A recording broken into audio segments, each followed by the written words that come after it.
Bismillahirrahmanirrahim. Assalamualaikum warahmatullahi wabarakatuh. Alhamdulillah wassalatu wassalamu ala rasulillah habibina Sayyidina Muhammad ibn Abdullah wa ala alihi wa ashabihi wa mawalah amma ba'd. Seorang hamba di dunia, di darul ibtila, di negeri ujian. Sesungguhnya kita senantiasa dalam ujian. Bagi orang cerdas sangat tahu bahwasanya ujian itu untuk naik pangkat. Yang tidak pernah ujian tidak naik kelas. Dan ujian ini kadang tampak enak dan kadang ujian itu tampak pahit. Jangan dianggap ujian itu hanya petaka, musibah itu saja.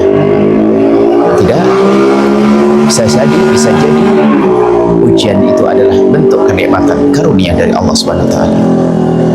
Harta yang Allah berikan kepada kita ujian.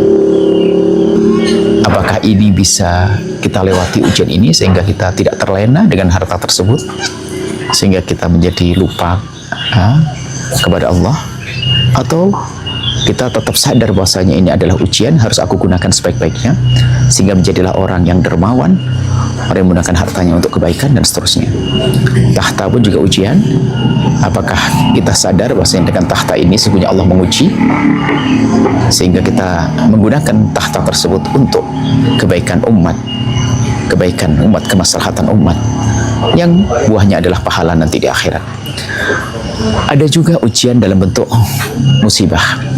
Nah, bentuk musibah ada kefakiran, ada sakit, dan banyak macam-macam musibah yang Allah timpakan kepada hamba ini. Bagi seorang yang beriman sangat mengerti ini adalah ujian. Nah, di saat seorang mendapatkan ujian, dia sedih, kemudian dia menangis. Boleh menangis. Nabi pernah diuji oleh Allah dengan wafatnya putra kesayangannya Ibrahim. Sayyidina Ibrahim putra baginda Nabi wafat, dan Nabi menangis. Beliau menyampaikan bahasanya wal ainu tatma wal qalbu yahzan. Air mata mengalir, hati sedih, tapi aku tidak melakukan kecuali yang diridhoi oleh Allah Subhanahu wa taala. Ini contoh dari baginda Nabi. Menangis adalah sah. Menangis wajar. Ada orang mendapat ujian menangis. Yang tidak boleh adalah tidak terima dengan apa yang Allah berlakukan kepadanya, apalagi marah kepada Allah. Dan ketahuilah ujian-ujian seperti itu, ujian dalam bentuk musibah, ujian dalam bentuk misalnya hilangnya harta, sakit, dan yang lain sebagainya, itu sesungguhnya kalau seorang mukmin faham, bagi seorang mukmin antara tiga. Yang pertama adalah karena Allah ingin menghapus dosa-dosanya. Allah sayang kepada hamba ini. Akan tapi banyak dosa, tapi kok tidak banyak minta ampun, maka Allah beri musibah kepadanya. Karena Allah tidak ingin menyiksanya nanti di akhirat. Yang kedua, karena Allah ingin mengangkat derajatnya.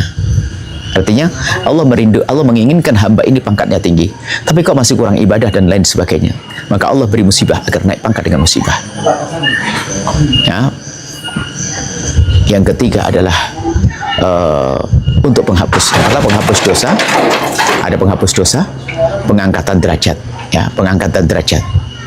Ini penghapus dosa, pengangkatan derajat sudah sangat cukup. Seandainya kita diuji oleh Allah, diampuni dosa kita, diangkat derajat kita. Yang ketiga adalah apa yuk?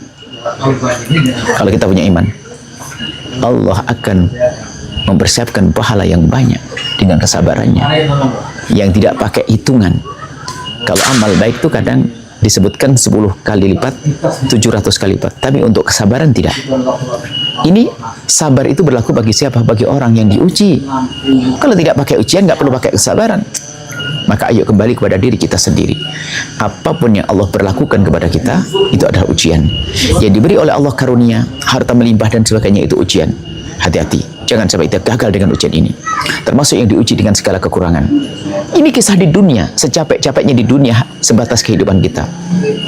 Akan tapi kalaupun ada orang tampak di dunia dengan kenikmatan yang melimpah, harta yang melimpah, tapi kalau ternyata ujung-ujungnya sengsara di akhirat, panjang kisahnya, dia adalah orang rugi. Yang diberi oleh Allah keenaan di kebaikan di dunia, berusahalah untuk menjadi orang yang mendapatkan kenikmatan di akhirat. Yang mendapatkan musibah di dunia, ketahuilah musibah hanya sebatas kehidupan kita di dunia. Jangan sampai ada musibah lagi nanti di akhirat. Maka meningkatkan kesabaran dan meyakini bahwasanya ini dari Allah. Semoga ini menjadi sebab pengangkatan derajat, pengampunan dosa dan pahala berlipat.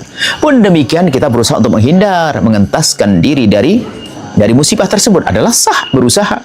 Dan Nabi mengajarkan agar kita menghindar dari hal-hal semacam itu. Menjauhkan dari sebab musibah. Tidak boleh kita berkata, berikan aku musibah biar naik pangkat. Enggak diizinkan begitu. Yang diizinkan kita minta kepada Allah, Rabbana atina fid dunya hasanah. Di dunia kebaikan dan di akhirat kebaikan.